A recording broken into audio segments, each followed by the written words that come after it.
Hey, y'all. It's the Renita and Tarrah show? I know y'all missed us, man. It's hard scheduling these things out. We're trying to figure this out, but we're back, y'all. And we're ready for a new topic. Tarrah, tell us all about today's topic, please. Hey, y'all. Welcome back. We're so happy to have you. Today, we are going to have a conversation about living your most authentic life. I will start by saying this is a journey that I am still on. Of course. Yeah, we all are. It's a new journey for me, which is why I wanted to talk to you guys about it. See if you had any thoughts and to share mine and ours. And so that's the plan. What do you think, Nitra? So, let me just set the scene and then Tara can. So, they don't know. They don't know our new situation. Well, tell them my situation. Not only is Tara my friend, but guess what, Here you go. Tara is my boss. You didn't know that. That's a big thing that we haven't revealed. Dun, dun, dun, dun. So, I work at her home now. Assisting her son with virtual first grade. So, because I'm here, we get to interact even more, and I know Tara loves that so much. No, I do love it, and I have to say that we are really, really grateful and thankful to be able to have you. You know what, y'all? I think she started this conversation so she could hear that, but I'm going to tell her anyway. Not. We are really grateful and thankful and blessed to have you to care for my little one and make sure he's doing his schoolwork and also feeling loved at the same time, even though he can't be with his teachers or his friends. So, thank you. Oh, we did not plan this. I'm telling y'all, this is always straight off the cuff, baby. No, I really appreciate that. I'm setting that because I come in one day, and I could tell by Tara's energy, she felt excited. She felt good. She was like, just like I could tell it came to her like this whole, she was like a purposeful life, an authentic life. And she felt, it's just neat to see a person like when things hit you, you're excited. You want to be able to share it with somebody and you don't want the person that is like, womp, womp, womp when you share. So I was like, oh, this is great. Tell me more. And I said, this would be perfect for our podcast. She did say that. Anything that we can share on our journey in this wacky world. True. Wacky, wonderful world. So, okay, Tara, so kind of give us the background. Did something trigger this? How did these ideas come to you? Okay, so I think I turned 40-something. I turned 41 in March. Shortly after that, we had the whole coronavirus thing, right? So already I had been having these feelings of like, I'm missing something. I'm not truly being like 100% myself in the world, right? Okay. And so then Corona hit, and so many different things in the world were happening, and it came to a point where I was like, I've kind of like gone over the hump of life, you know what I mean? So like, how long do people really live? I'm already at 41. Oh, that's what you're... Okay. I know. Wow. I didn't share that part with you. But the midlife crisis? Not necessarily. We last until we 100, child. Okay, we'll save that one for another one. But anyway, so I feel like I'm on the other half of that stretch. And I don't want to continue living a life that doesn't feel 100% real, right? Okay. So I was like, okay, where do we start with this? I'm talking to the universe, communing with the universe. I have a good friend who didn't plan this, but who's really in tune with, we'll say, the universe and divine and all that. And so we had a conversation. And so then I kind of had like a mental plan for myself. I'd started meditating, taking some time to really be intentional about my day and focusing on the day. And wait, I have a question. I'm sorry. Can I pause? Okay, when you're saying meditation, are you how does your, because everybody does this a little differently. If they, I shouldn't say everybody, but if you meditate, when we use that word, what do you mean? Like, you have an actual area? How does that practice? Okay, so I agree that people can meditate differently, right? It can be as simple as in traffic. Exactly. You close your eyes, count to 10, and just try to be easy. But for me, I took some time. It started out being at night because, like, those are the quiet times in the White House. Yeah, in your house, not in my house. True. So I would take some quiet time to just listen to guided meditations on Spotify. And then I was like, okay, I can do this. And so then I created a little space in my bedroom where there's just like a candle and a fountain and some incense and like a soft place to sit. And then I would sit there and try to get in 15-ish minutes. Okay. Actually, one day my little one came in and he's like, "That's some fun music, Mommy. I want to play your meditation music." So he got his little toy guitar and he came in to play my meditation music. That's our favorite first grader. Yeah, I didn't meditate that day, but just jokes, y'all. So that's the practice, just to take 15-20 minutes to just be intentional about the day. You know, how I'm gonna start the day, what I want to focus on for the day. Was this easy for you? Is this an adjustment? Was this, you're the way you're saying it, I'm just curious, and for our listeners, it's like you just popped right in and did it. Because some people slowing down is really hard, so I'm just curious, how did you get right into the groove of being that still? That's funny, because I think it would have been hard if we weren't in a pandemic, right? Because I can always think of something to do. Okay. But because I'm at home, I'm working at home, everybody's at home, I think it was easier to take a minute and like ask the family just for a minute to be able to focus. So I think it would have been harder if it wasn't for this time. But I also think it doesn't have to be 15 minutes. Right. It could be 5. It could be in the car. Because now that you mention that, that's the thing. I was actually talking to someone else about this. I think I've always done it. Oh, really? But it would be on the drive home, right? Okay. So I'd get in the car from work and I would drive home in silence, just kind of focusing on the day. Not so much the purpose part, but just, to like decompress from the day so that when I walk in the house or go pick up the little one, shit. Have a conversation. Hold on, y'all. She need a drink of water. Hitting that yak. Stop drinking that yak in the middle or the late part of the day. Whatever, this afternoon. I don't even know what we are in.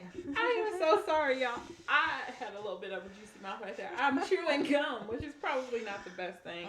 Anyway, so I think I've always done it. Okay. But this was like really thinking on what am I going to do?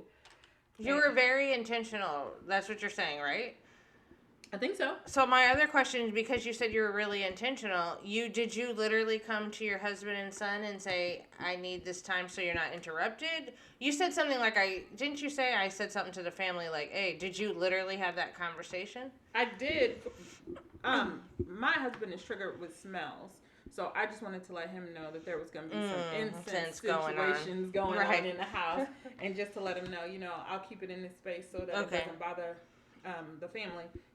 But for my little one, I let him know, Mommy just needs 15, 20 minutes, and then when I'm done, I'll come out. That worked most of the time. Yeah. Except when, Yeah, it doesn't. He wanted to play guitar. Play that funky music, first grader. Right. So, yeah, I did. I talked to them about it, and, everybody was on boardish. Okay. All right. So, the meditation is a piece. Right. What else? And does this look like for you? I know. So when I was talking to you about it, I don't remember exactly what I was saying, but a big piece of it was I feel unfulfilled in the work that I'm doing, right? And work is a big part of like your time. I don't want to say your life, but like the time that you put in a day, a big part of that is work.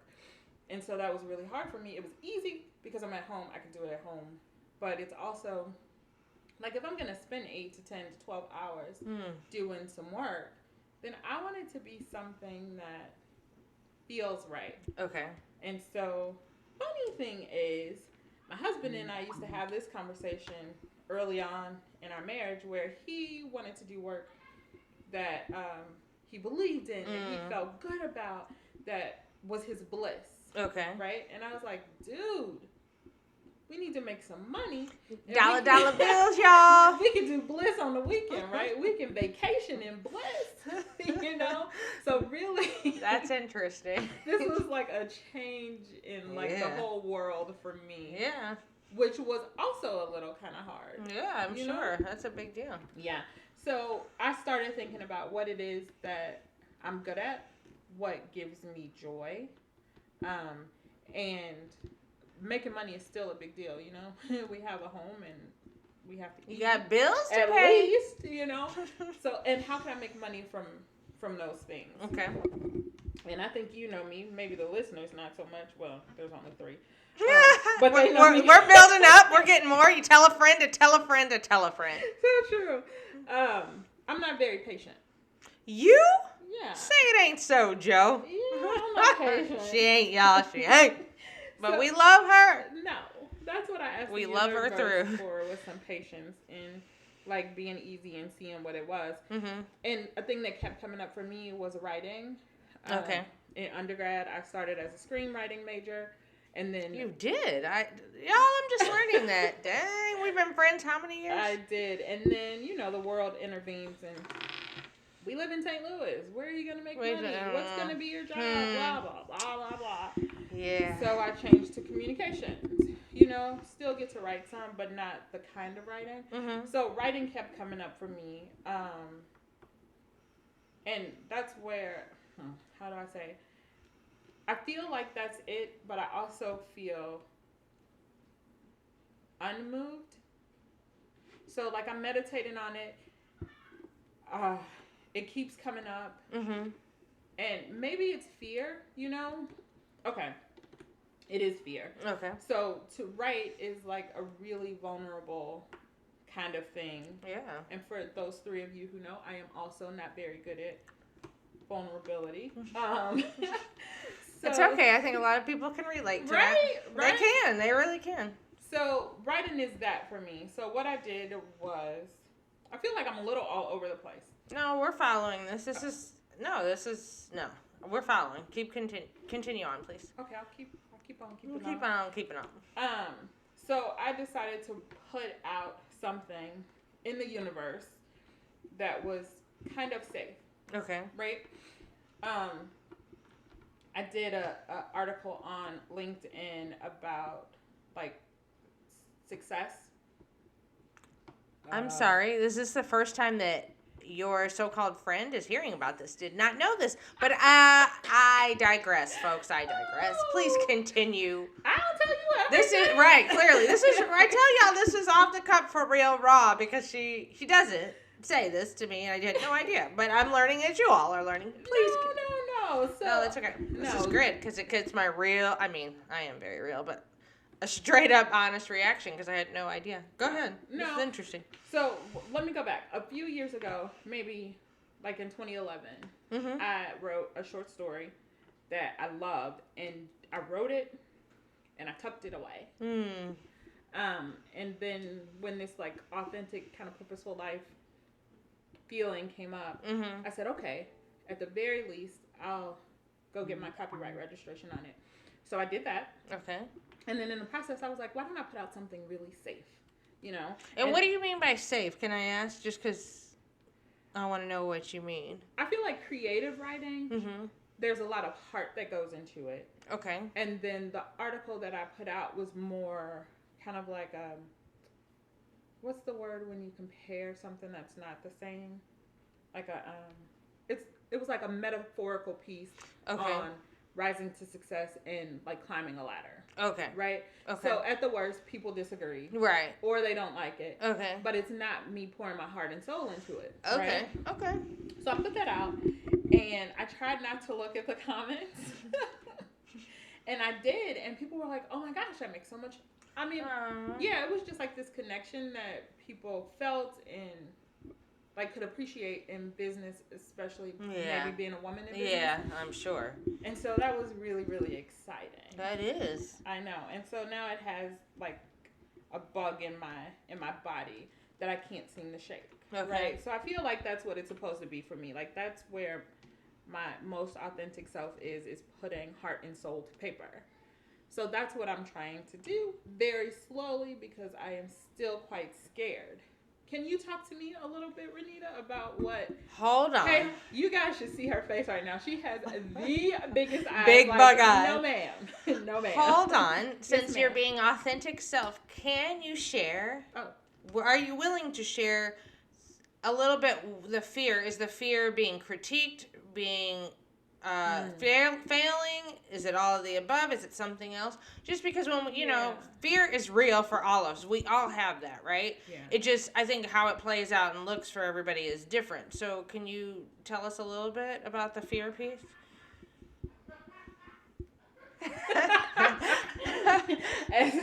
Okay. Y'all probably can't hear it, but her family having a good time. They are laughing and cracking up, and that's a happy, wonderful Wednesday, baby. Yeah, it is. Okay. So the fear part. I think part of it is being accepted, right? Okay. Being accepted as a legitimate writer. Okay. And who does that? Like, in my heart, I know. No, in my head, I know. Like, who cares if somebody likes your piece, right? Mm-hmm. I love James Patterson, but he's written some stories where I'm just looking at the book like, why did I buy this? Okay. Okay. So I get it, but like when you putting my heart into something is scary. So the fear is it not being liked. The fear is maybe the critique. Okay. Maybe not. I think it's more about not being liked, not being appreciated for what it is. I mean, it's my first piece. Right. Right. I'm sure it could be better, you know, and it will, like, I don't know. I think it is just the not being liked part. Okay. Oh, that's interesting. Oh, I just... No, so what do you think? Please continue. Keep going. Okay. So when we talked about... Something just hopped in you. It did. Y'all can't see us, but one day you will, and then you'll see when I don't have the Rona hair. We all have the Rona hair, the Rona, I don't know, everything. Rona!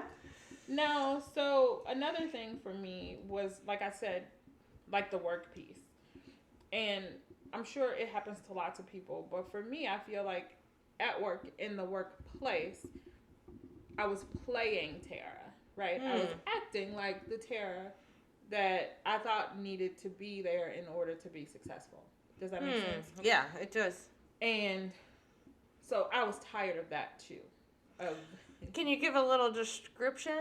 I mean, I know you, right? But people listening don't know. So what's the Tarrah that you thought you needed to be You're talking about, are we really specifically saying also corporate world? Can I say that? Yeah, I'm talking about a corporate space. Okay, I just want to be clear. What does that look like? Can you tell us? All buttoned up. You know how I present at work, right? Like, all buttoned up. Like, if you can imagine a little toy doll, a little toy black doll with, like, the straight hair and makeup, just a very little makeup, because I don't really like that. And diamond studs. Like, that was a big thing for me. Like, I bought a pair of diamond hoops. And I was like, ooh, can I wear this to work? Really? Yes, I only wear diamond studs. I thought that's because you just like those. That's interesting. Those and my pearl studs. I wear those because that kind of fits the role that I think people are looking for, you know, in order for me to move to the next step, you know. Okay. The next corporate step. And I was over that, but you just asked the question, did I answer it? Who do I think?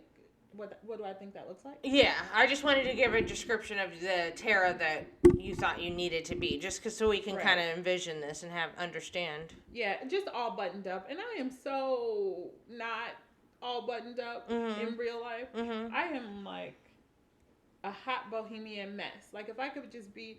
Really? Yeah, because you've always known me in a corporate space. Even in the school. Like, it was like, okay, how do I get to that next step? Yeah. How do I get to the next step? How do I become manager? How do I become director? You know? So I was kind of feeding into those roles. And see, that's the thing, though. Even way back then, I loved working in the school building. Like, my heart and soul... like, we're in those kids. Yeah. You know? And then the world happens again where... do you have health insurance? Right. How much money are you making? Yeah. How much we had a good time, but, baby, we lived together and had to scrape that money together. When we got ice cream, that was a treat, and we are not kidding. I remember when Baskin Robbins, shout out to Baskin Robbins real quick, had their sales. I mean, for real, we were having a good time at work, but then Dallas, baby, that was struggle. Go ahead, child. No, that's real talk. It was just like, how do I get to the next step? Because, like I said, I had cultivated this person that was about the dollars to get to the bliss. Okay. As opposed to live in bliss and figuring out how to. Yeah. So, okay. Yeah, that was that part for me. Is this something that you like even ever think about? Because I'm not saying that this is something that everybody goes through. You said a midlife crisis. I'm not claiming that. No, well, when you made that whole like we halfway through our lives, I was like, I hope not. I tried to stay here until I'm 100. No, I do. Wait, I'm sorry. I have one more question for you because as I'm listening, this is just. This is very interesting. And when people, to me, have a revelation, I have so many questions. Or, I don't know if revelation is the right word. But, when you feel something and it speaks to you, I don't know how many people experience that. So when you do, I can't necessarily say I can think right now that having that. So I'm, like, just so interested. And I have a lot of questions. I have a lot of questions normally. Anyone who knows me knows that. So this is just extra. My question, where do you think this message came that you needed to be this Tarrah? Do you think the message that the corporate world sends off? Do you think it's society? Do you think it's multiple things? Or can you talk to us about that part? I think it's a host of those things, right? Like when you think of business, there's this look or image that comes to mind, right? You don't think, unless you're thinking Google, right? But if you're thinking like Google, because you see them more laid back and okay. Yeah. Okay. You think of more buttoned up and not so. You think of more buttoned up, but I can remember one story, and I know my mom is gonna listen because she's one of our 3 listeners. She is, Nana. We love you, Nana. But I remember I had a job interview. I think I was in college. Pretty sure I was in college. At Enterprise Rent-A-Car. Oh, really? Yes. And I didn't know that either, y'all. I am like, I'm me. Like, I'm like, clothes should not matter. Right. Anyway, so I put on a suit. Yeah. I'm going to an interview. Right. I have on a suit. I come out. Right. And my mom's like, where are you going? And I was like, what? She's like, you are not wearing that to an interview. And I was like, what? Okay, so let me explain a little bit about what this suit looks like.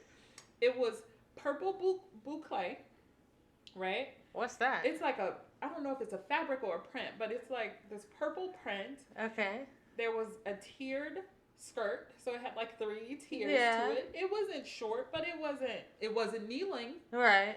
And then the jacket had like some ruffles and so I was thinking the standard suit. That's why your mama said turn your tail back. Right.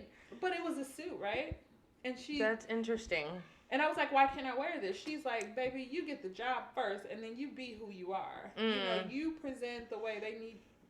I don't remember her exact words, but it was like, play the game. Okay. Right? Okay. So that messaging, I'm not saying it started with her. It started way before that. But there was this message there that something about me was not corporate enough. Right?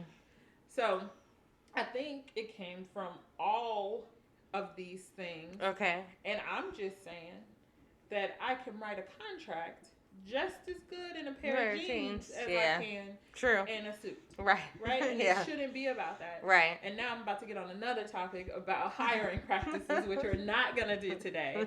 But yeah, that's where it came from. So what? What do you guys think? Renita is giving me the bug eye again because this really was a topic that I am super excited about. Like I said, I'm still exploring what it looks like. And I wanted to share it with you guys because I'm like, dude, is anybody else doing this right now? Yeah. Has Corona inspired or scared the hell out of anybody else in such a way that they want to change something about themselves?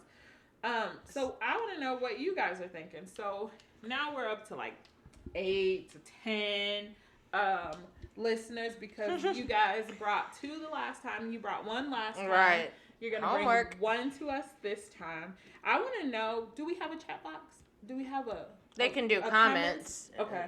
Those are on YouTube, baby. Right. I want to know in the comment box, since the pandemic, is there something in your life that you made a conscious choice to change and why? I just don't think I'm the only person. No, for sure. I might be. I'm No, a little you're cuckoo not. for Cocoa Puffs. No, you're not.